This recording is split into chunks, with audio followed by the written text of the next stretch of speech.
교독하시고 마지막 11절 저와 여러분이 함께 읽겠습니다. 먼저 제가 읽습니다. 그러므로 너희는 크게 힘써 모세의 율법책에 기록된 것을 다 지켜 행하라. 그것을 떠나 우로나 좌로나 치우치지 말라. 너희 중에 남아 있는 이 민족들 중에 들어가지 말라. 그들의 신들의 이름을 부르지 말라. 그것들을 가리켜 맹세하지 말라. 또 그것을 섬겨서 그것들에게 절하지 말라. 오직 너희의 하나님 여호와께서 가까이 하기를 오늘까지 행한 것 같이 하라. 이는 여호와께서 강대한 나라들을 너희 앞에서 쫓아내셨으므로 오늘까지 너희에게 맞선 자가 하나도 없었느니라. 너희 중 한 사람이 천명을 쫓으리니 이는 너희의 하나님 여호와 그가 너희에게 말씀하신 것 같이 너희를 위하여 싸우심이라. 그러므로 그러므로 스스로 조심하여 너희의 하나님 여호와를 사랑하라. 아멘. 사사기를 읽으면서 저는 여호수아에 대해서 조금 편견을 나름대로 가지고 있었던 기억이 납니다. 이 편견은 여호수아와 그 시대의 사람들이 믿음의 다음 세대를 세우지 못했다라고 하는 생각입니다. 사실 이게 아예 틀린 말도 아닙니다. 사사기 2장 6절부터 10절까지의 말씀은 여호수아의 죽음과 그리고 그의 세대가 다 지나간 후에 일어난 그 세대에 대해서 이렇게 말씀을 합니다. 그 후에 일어난 다른 세대는 여호와를 알지 못하며 여호와께서 이스라엘을 위하여 행하신 일도 알지 못하였더라. 여호수아가 죽고 그 시대의 사람들이 다 세상을 떠납니다. 그리고 나서 다른 시대가 왔답니다. 다음 세대가 일어난 게 아니라 다른 세대가 일어났다 말씀하시고, 그 다른 세대의 특징은 하나님 알지 못하고 하나님이 그 백성에게 하신 일도 알지 못하는 그런 세대가 태어났다는 겁니다. 그 믿음의 유산을 못 물려준 건 맞습니다. 근데 동시에 생각을 해보면 여호수아의 책임일까? 늘 그렇게만 생각을 했는데 그게 아니라는 생각을 이번 여호수아서를 읽으면서 좀 새롭게 깨닫게 됐습니다. 분명히 여호수아의 세대가 믿음의 유산을 못 물려준 건 맞는데 그 여호수아의 책임이라고는 못 말하겠더라고요. 우리가 여호수아서 그러면 여호수아는 가나안을 정복하는 이야기, 모세를 통해 말씀하신 하나님의 약속이 가나안 정복인데 그걸 이루는 이야기라고 생각합니다. 근데 그게 12장에서 끝나버리는 겁니다. 12장에서 끝납니다. 그리고 13장부터는 여호수아가 자신의 그 뒤에 오게 되어질 다음 세대를 준비하는 이야기, 아무리 읽어봐도 그렇게밖에 안 보입니다. 그걸 위해서 나름대로 굉장히 많은 노력을 합니다. 각 지파에게 땅을 나눠줍니다. 그리고 이제 이 땅은 너희가 각 지파별로 싸워서 정복하라. 이 믿음에 훈련시켜 준 거 아닙니까? 레위 사람들을 흩어놓으면서 레위 사람들에게 땅 분배해주고, 이 땅 분배한 후에 레위 사람 흩어놓은 이유는 딱 하나입니다. 이들을 통해서 하나님께서 하나님의 역사를 이루게 하시는 겁니다. 하나님을 보여주는 사람의 역할이 레위 사람들의 역할입니다. 그 사람들을 보고 하나님에 대해서 배우고 하나님의 율법을 배우라는 겁니다. 떠나가고 있는 르우벤과 gad과 므낫세 반지파, 이 사람들을 불러다가 너희는 앞으로 이렇게 살아야 된다 하는 이야기를 여호수아가 합니다. 이거 다 생각해 보면 다음 세대를 위한 준비 아닙니까? 그 메시지를 계속 전하고 있는 겁니다. 이제 자기가 죽음이 가까이 왔다라고 생각하고 두 차례나 유언과 같은 말씀을 또 남깁니다. 우리 24장이 워낙 유명해서 24장만 알지만 한 번 더 있습니다. 23장도 그런 말씀입니다. 자기 인생의 마지막을 보면서 이제 내가 떠나갈 날이 왔다. 떠나갈 때간 후에 너희는 이렇게 살아야 한다 하는 걸 유언처럼 남긴 겁니다. 근데 물론 참 사람이라고 하는 게 자신의 수명에 대해서 모른다는 생각이 많이 드는 게, 지금 23장을 전한 후에 여호수아는 사실 20년, 적게 잡으면 20년, 많이 잡으면 23년을 더 삽니다. 그러니까 이 여호수아는 자기 죽음을 생각하면서 유언을 한 건데 실제로는 그렇게 되지는 않았습니다. 하지만 적어도 여호수아의 마음에는 이게 유언 같은 말씀은 분명합니다. 그는 23장에서 모든 이스라엘의 지도자들을 다 모읍니다. 성경은 장로와 수령들과 재판장들과 관리들을 소집했다 표현합니다. 이 장로를 번역한 자켄이란 단어는 각 지파의 유지들을 이야기합니다. 두령이란 말, 수령이란 말로 표현되는 로쉬라고 하는 말은 가문의 우두머리란 뜻입니다. 재판장을 말하는 샤파르나 관리로 번역되는 쇼페르라고 하는 이런 말들 다 합쳐보면 특별한 임무를 담당하기 위해서 백성 가운데 뽑힌 사람들입니다. 그러니까 여호수아는 자신이 모을 수 있는 이스라엘의 지도자들은 다 모은 겁니다. 다 모아놓고 지금 그들에게 당부의 말을 전하는 겁니다. 그 말씀 가운데 하나가 이렇게 시작이 됩니다. 3절입니다. 함께 읽습니다. 시작. 너희 하나님 여호와께서 너희를 위하여 이 모든 나라에 행하시는 일을 너희가 다 보았거니와 너희의 하나님 여호와 그는 너희를 위하여 싸우신 이시니라. 아멘. 23장과 24장이 여호수아서의 결론이라면 이 결론에 가장 먼저 계속 핵심적으로 얘기하는 건 너희가 지금 가나안 정복했던 일들을 돌아봐라. 너희가 광야에서 통과를 해왔던 그 일들을 한번 돌아봐라. 이거 하나님 도우심 때문이었어. 하나님의 은혜 때문이었다. 여러분, 우리가 다음 세대에게 남겨야 될 메시지, 그리고 우리 인생을 정리하면서 붙잡아야 될 메시지가 있다면 이겁니다. 승리의 때가 있다면 그 승리는 하나님이 주신 것이다. 이걸 기억하고 또 다음 세대에게도 기억하게 하라는 겁니다. 여러분, 가나안 정복 전쟁에 직접 참여했던 여호수아가 이 이야기를 하는 겁니다. 다른 사람이 하는 이야기면 우리가 그냥 흘려들어도 좋겠지만 직접 경험한 얘기를 하는 겁니다. 견고한 여리고성을 사실 그런 방법으로 무너지리하고는 상상도 안 했을 겁니다. 백성들이 큰 함성 소리와 함께 무너지게 하신 게 하나님의 역사였습니다. 기브온과 전쟁을 하면서 태양을 멈추고 달을 멈추고 또 우박을 쏟아지게 하시면서 이스라엘에게는 타격이 없었습니다. 그 우박이 다 적들에게만 쏟아져 가지고 그것 때문에 승리한 겁니다. 자기들 힘으로 승리한 게 아니었던 겁니다. 그 전쟁의 과정을 쭉 돌아보면서 여호수아가 요단강의 해 지는 곳에서부터 지중해까지, 해가 뜨는 그곳까지를 하나님이 주신 땅을 다 이스라엘 백성들에게 나눠줍니다. 그런 이야기가 지금 계속 기록된 겁니다. 이건 진짜 믿었던 겁니다.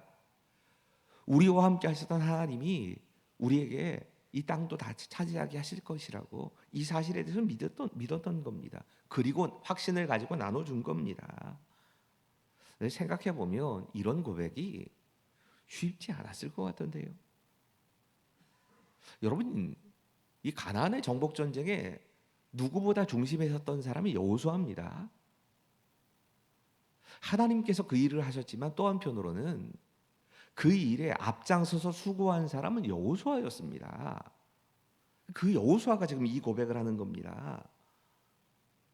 7년의 정복 전쟁이 마쳐지고 7년 반 정도의 정복 전쟁 다 마치고 나서 모든 세계의 제일 하이라이트에 해당되는 게 이 승리를 얻은 건데, 이걸 지금 하나님 앞에서 이건 하나님이 하신 일이라고 영광을 돌리는 겁니다.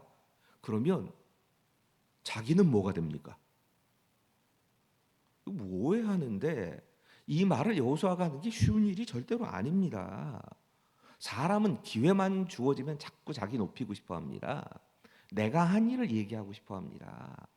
지금 백성들 앞에서 여호수아가 내가 그 전쟁에서 이렇게 전략을 세웠고 이런저런 방법으로 앞장서서 싸웠다 하는 얘기해도 백성들은 여호수아가 진짜 그랬기 때문에 아무 말 못합니다.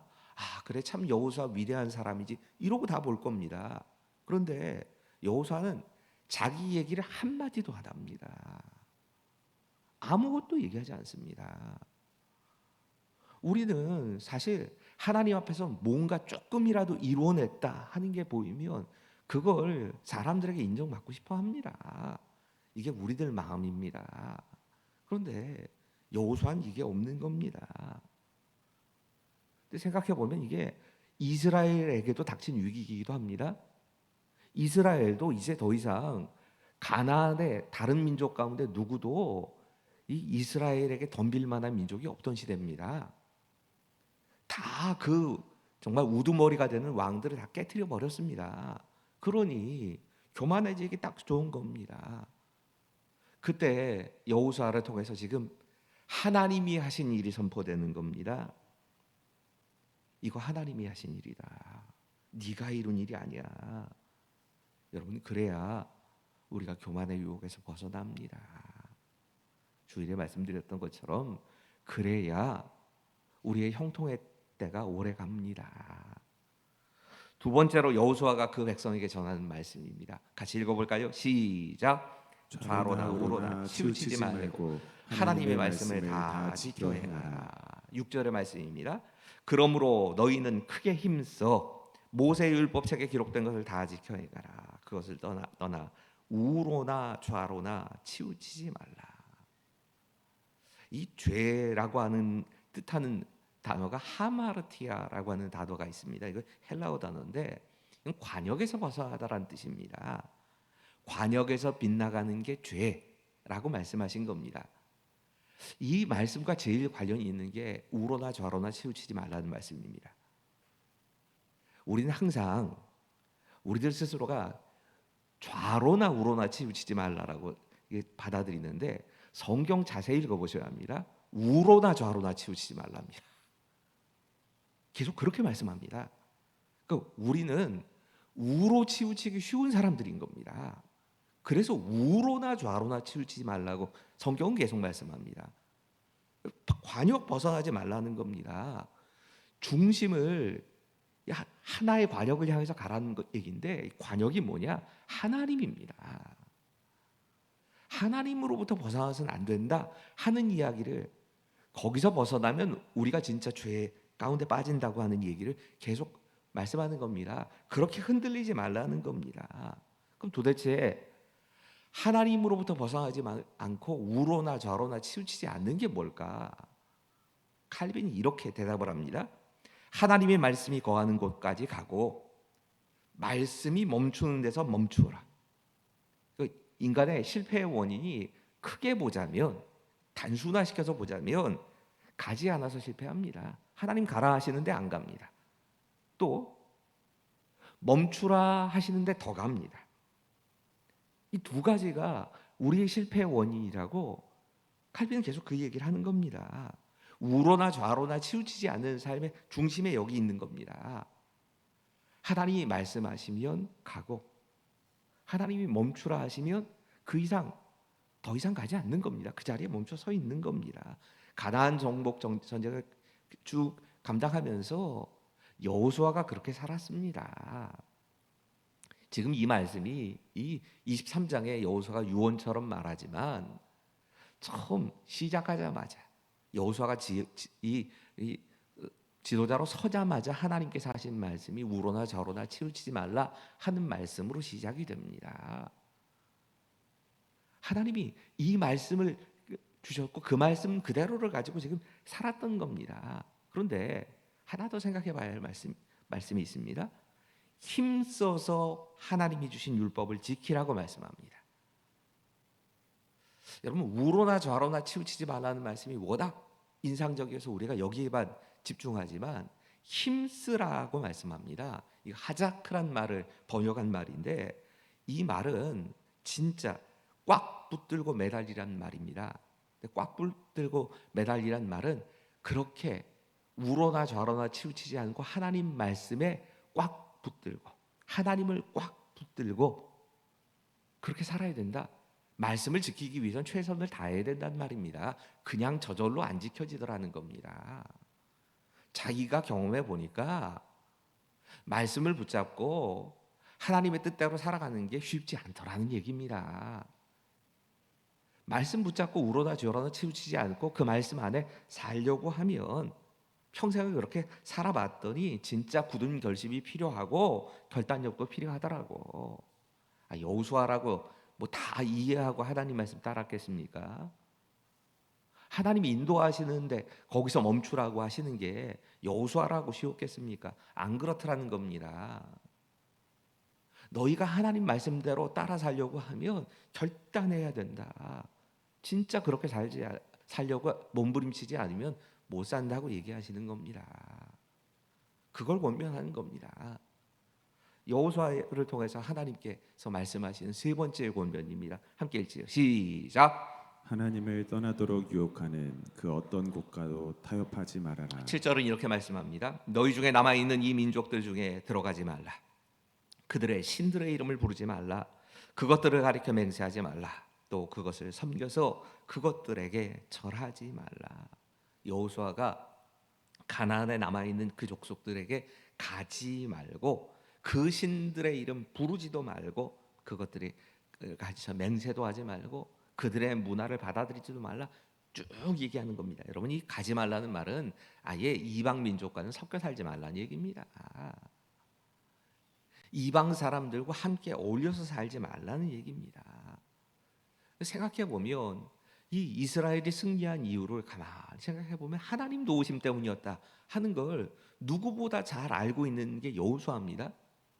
그 하나님 말씀을 순종했더니 승리가 왔던 겁니다. 이걸 다 고백하는 겁니다. 근데 인생의 마지막 고별사를 하면서 결국 제일 중요한 건 이스라엘 백성들이 계속 승리하려면 하나님께 붙어 있어야 된다.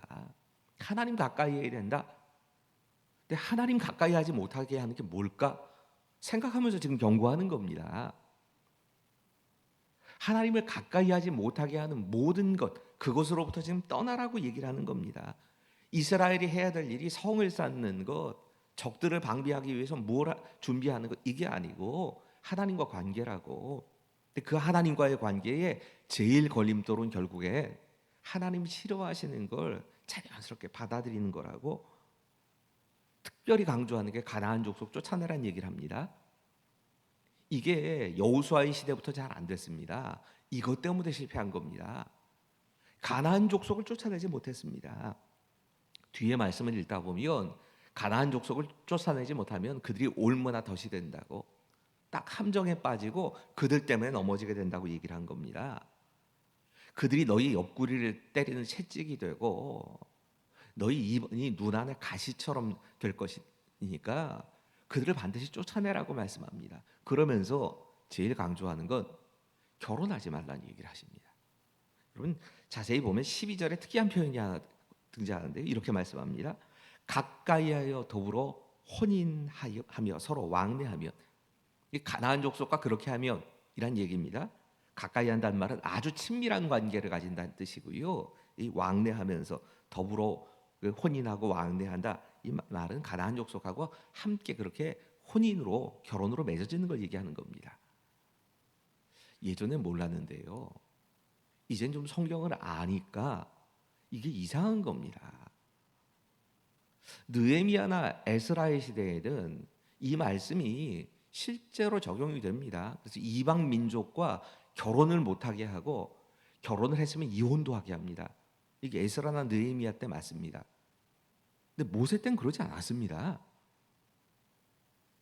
사실 노예 생활을 하면서 결혼을 통해서 이방 민족들과 엮이는 일이 왜 없었겠습니까? 제일 큰 문제는 모세입니다. 모세가 2번 결혼한 건 아십니까? 모세가 2번 결혼하는데 둘 다 이방 여자입니다. 2번째 결혼의 이야기는 그래도 우리가 아는 얘기입니다. 미디안이 모세가 이방 여자, 구스 여자와 결혼한 것 때문에 비난하다가 문둥병 걸리지요. 이방 여자랑 결혼해서 그런 건데, 그것도 구스 여자란 말은 이디오피아 사람입니다. 아마도 흑인 여성이었을 겁니다. 그런 여자하고 결혼을 한다고 비난을 하다가 하나님이 모세 편 드십니다. 그래서 미디안이 문둥병 걸렸던 겁니다. 그렇게 생각을 하면 이방 여자와 결혼하지 말라는 말씀은 아닌 겁니다. 도대체 가나안 여자와 가나안 사람과 혼인하지 말라는 말씀의 뜻이 뭡니까? 한번 이 말씀 같이 읽을까요? 신명기 7장 3절과 4절입니다. 같이 읽죠. 시작. 또 그들과 혼인하지도 말지니 내 딸을 그들의 아들에게 주지 말 것이요 그들의 딸도 내 며느리로 삼지 말 것은 그가 내 아들을 유혹하여 그가 여호와를 떠나고 다른 신들을 섬기게 하므로 여호와께서 너희에게 진노하사 갑자기 너희를 멸하실 것임이니라. 이게 이유였습니다. 이방인과 결혼하는 사람들을 비난하는 게 목적이 아니고요. 지금 하나님께서 이방인과 결혼하지 말라고 하신 진짜 이유를 우리에게 적용하면 불신자와 결혼하지 말라는 얘기입니다. 믿지 않는 사람과 결혼하지 말라. 조금 더 확대하면 믿음이 연약해지는 결혼을 하지 말라. 믿음이 뒤로 후퇴하는 그런 결혼에서는 안 된다는 얘기를 하신 겁니다. 여러분, 결혼이 인생에서 차지하는 역할은 굉장히 큽니다. 아마 사람이 선택할 수 있는 인생의 가장 큰 선택은 결혼일 겁니다. 그 선택을 할 때 기준이 뭐냐는 겁니다. 상대편의 외모나 상대편이 가지고 있는 뭐 학벌이나 부자인가 아닌가, 이게 기준이 될 수 없다는 얘기입니다. 아니, 아예 안 볼 수도 없겠지요. 그 사람의 인격이나 이런 것들을 왜 우리가 안 보겠습니까? 보긴 볼 겁니다. 하지만 1번 기준은 신앙이라는 겁니다. 가장 중요한 건 하나님 주인으로 모시고 함께 살아갈 수 있는 그런 배우자, 신앙 있는 배우자를 찾아야 한다. 이 얘기를 지금 하고 계신 겁니다.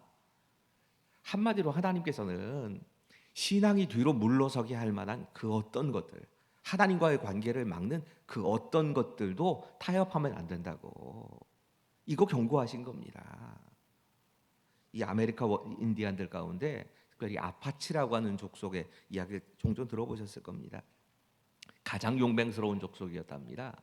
근데 이 아파치 족속이 이 무기로 총을 얻게 되면서부터 이제부터 아주 백인들의 골머리가 썩여졌답니다. 원래가 이 밀림을 중심으로 해서 백인들을 게릴라전으로 계속 괴롭혀 왔는데 총을 가지게 되니까 백인들의 입장에서 아파치 족속을 도저히 이길 수가 없는 겁니다. 그래서 미국 합중국 정부가 이들을 회유하기 위해 정책을 펴니다. 두 가지를 했답니다. 하나는 큰 땅을 주면서 이거 인디안 보호구역이다. 여기서는 평화롭게 마음껏 살아도 돼. 두 번째는 어떻게 했느냐? 이들에게 매달 먹을 것과 돈을 줬답니다. 가구당 1,500달러를 줬답니다. 근데 이 1,500달러라고 한 돈이 당시 미국인들의 임금의 몇 배가 되더라고요. 그 돈이 생긴 겁니다. 다른 백인들보다 훨씬 많은 돈을 가지게 된 겁니다. 그리고 나서 아파치족이 술에 빠지고 마약에 빠져버립니다. 일할 필요가 없으니까 싸울 필요가 없어진 겁니다. 그리고 아메리카 인디언 가운데 가장 강력하다고 하는 아파치족이 완전히 무기력해져 버렸답니다. 여러분, 이게 타협하는 결과입니다. 하나님이 이걸 경계하시는 겁니다. 당장에는 달콤해 보이는 미끼입니다. 근데 덥석 물어버리면 우리는 다 힘을 잃어버립니다. 믿음 다 잃어버립니다. 그걸 경고하시면서 말씀하시는 겁니다. 그 미끼가 너한테 올무가 될 것이고 네 옆구리에 채찍이 되고 내 눈 안에 가시가 될 것이다. 끌려가면 안 된다. 마지막 권면입니다. 함께 읽습니다. 시작. 여호와를 가까이하며 스스로 조심하여 하나님을 사랑하라. 8절의 말씀입니다. 오직 너희 하나님 여호와께서께 가까이 하기를 오늘까지 행한 것 같이 하라. 여호수아가 지금 이렇게 얘기합니다. 지금까지처럼 하나님을 가까이 해야 한다. 가까이 하다라고 번역된 이 나바크라고 하는 단어는 바짝 밀착하다 혹은 견고하게 달라붙는다는 말입니다. 하나님께 딱 달라붙어야 있어야 한다. 11절 다시 이어집니다. 이 말씀을 같이 읽지요. 시작. 그러므로 스스로 조심하여 너희의 하나님 여호와를 사랑하라.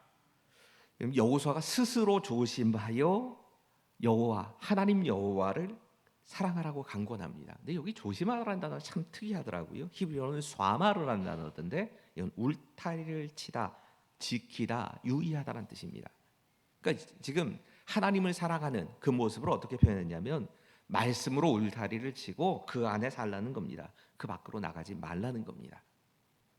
오늘 진짜 생각해봐야 될 마지막 메시지가 이겁니다. 뭐가 우선이냐는 겁니다. 말씀을 지키는 것과 하나님을 사랑하는 것, 이거 다른 거 아닙니다. 다른 게 아니어야 합니다. 근데 우리는 이 두 가지를 다른 것으로 나눠놓고 삽니다. 문제는 이겁니다. 하나님은 하나님을 사랑하기 때문에 말씀을 지키라고 말씀하시는데 우리는 말씀 지키는 것만 관심이 있습니다. 말씀을 지키는 이유가 분명히 하나님의 백성이라고 하면서도 그 말씀이 붙어 있는 약속을 보면서 아, 이렇게 하면 복 받는다 하는 생각 때문에 말씀 지키는 거에만 관심이 있습니다. 하나님이 사랑하는 데 관심이 없습니다. 시간 조금만 지나가지요. 하나님이 사랑하는 마음으로 말씀을 지키는 게 아니면 내가 지키다가 다 지키지 못하지 않습니까? 못 지키는 게 생기거든요. 그 다음 단계는 어떻게 되느냐? 무서워집니다.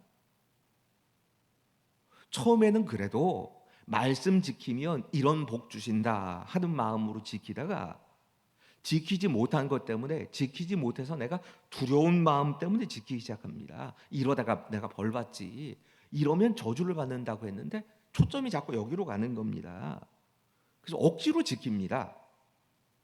안 지키진 않아요. 두려운 마음 때문에 억지로 지킵니다. 근데 이게 하나님이 원하시는 모습일까? 이건 점검해 보셔야지요. 여러분, 예수님께서 이 땅에 오실 당시에 누구보다 말씀 잘 지키던 사람들은 바리새인 사람들이었습니다. 그들은 그 말씀을 잘 지켜야 이스라엘 민족이 하나님의 복을 누리고 하나님이 주시는 그 저주를 받지 않는다는 마음 때문에 지킨 겁니다. 그들이 잘못된 게 아닙니다. 우리 기준으로 보면. 그런데 그 바리새인들을 향해서 예수님께서 계속 공격하십니다. 예수님은 하나님을 사랑하는 것을 가르치기 위해 이 땅에 오셨습니다. 어떻게 해야 하나님의 사랑을 받고 사는가? 그걸 보여주시기 위해 이 땅에 오신 겁니다. 그 길을 열어주시려고 이 땅에 오셨습니다. 우리가 예수 믿고 예수 믿은 후에 제일 큰 변화는 보이지 않는 하나님의 사랑을 느끼게 되는 겁니다. 이게 예수 믿으면서 우리 안에 찾아오는 거듭남의 증거입니다. 그리고 그 하나님의 사랑을 내가 느끼고 나서 나도 하나님을 사랑하게 됩니다. 그러고 사는 겁니다. 여러분, 하나님을 사랑하기 때문에 뭐에 매이지 않고 자유를 누리게 되는 겁니다. 그래서 평강이 있는 겁니다. 상황이 어렵고 쉽고와 상관이 없습니다. 진짜 사망의 음침한 골짜기 지나가고 내 인생이 내동댕이 쳐져가지고 바닥을 기는 것 같은데 하나님이 나를 사랑하시고 나도 하나님을 사랑하는 마음이 있습니다. 그러면 상황과 상관없이 기쁩니다. 안식이 있습니다. 그걸 지금 여호수아가 표현한 겁니다. 하나님을 사랑하여 말씀을 지키는 사람, 사랑하여 말씀을 지키는 사람, 그 사람들의 결과가 10절입니다. 10절 함께 읽지요. 시작. 너희 중 한 사람이 천명을 쫓으리니 쫓으리니 이는 너희의 하나님 여호와 그가 너희에게 말씀하신 것 같이 너희를 위하여 싸우심이라. 하나님께서 하나님을 사랑하는 자들의 편에 서셔서 승리를 주신다는 얘기입니다. 하나님 사랑하는 마음은 쏙 빠지고 말씀만 잘 지키면 이렇게 하시겠다는 얘기가 아니고요.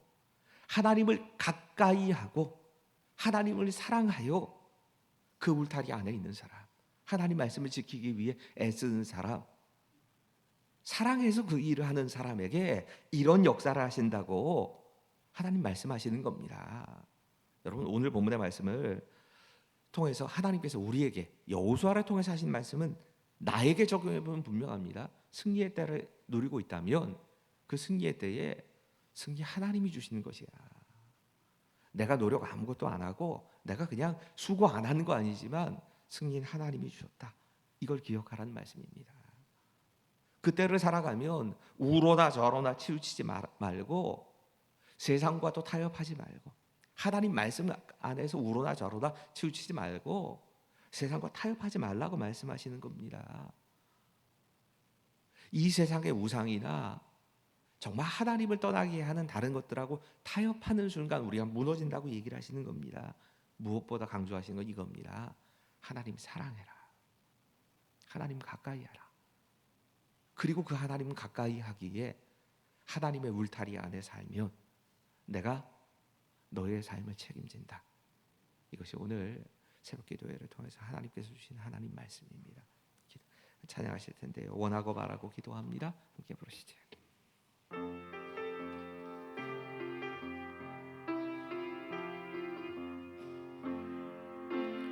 이 세상을 살아가는 동안에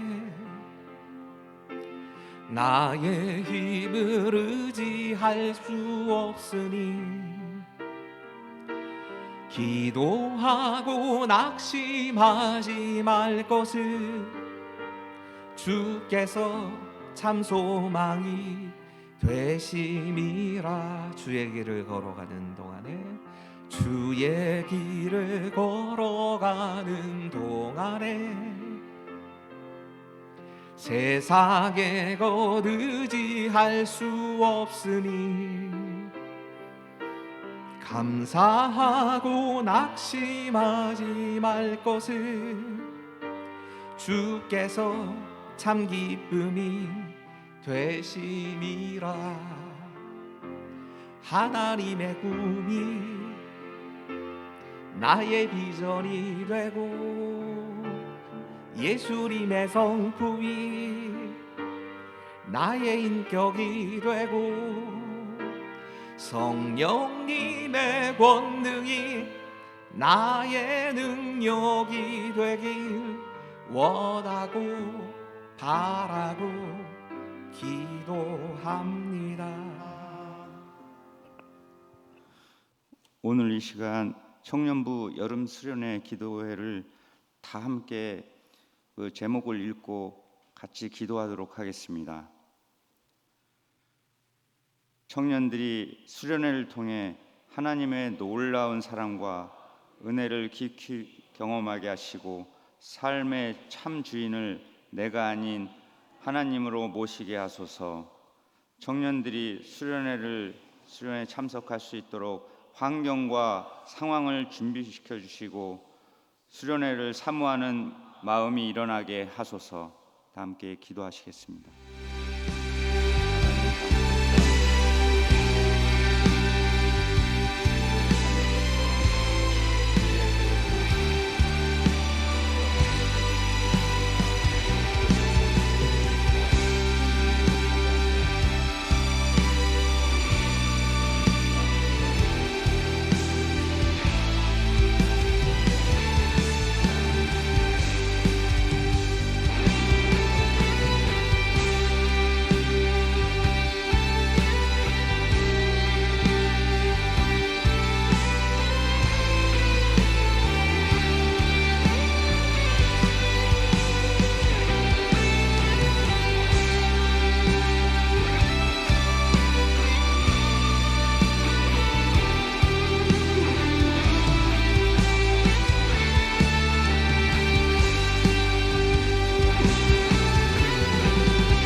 다음 기도 제목입니다. 같이 읽겠습니다. 수련회를 준비하고 운영하는 교육자와 임원들에게 성령 충만과 하나님의 지혜가 임하게 하시어 준비되는 모든 과정이 하나님께 온전히 드려지는 예배로 잘 준비되게 하소서. 함께 청년들을 위해 기도하신 후에 개인 기도하시고 자유롭게 돌아가시겠습니다. 다 함께 기도하시겠습니다. 주님